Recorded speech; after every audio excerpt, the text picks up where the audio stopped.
Lo pernah nggak buka kulkas, lihat isinya, tutup lagi, terus beberapa menit kemudian buka lagi, padahal lo udah tahu nih isinya nggak bakalan berubah. Aneh nggak sih? Kenapa manusia sering ngelakuin itu? Apa kita lapar terus ternyata bukan itu alasannya? Otak manusia itu suka sesuatu yang namanya kemungkinan.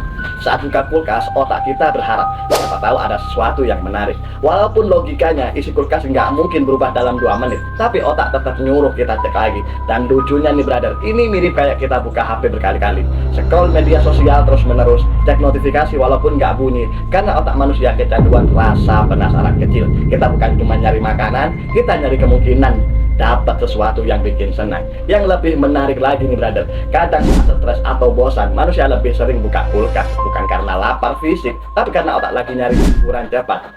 Jadi selama ini kulkas itu bukan cuma tempat nyimpan makanan nih brother, tapi tempat otak berharap mungkin ada sesuatu yang bikin gue lebih baik hari ini.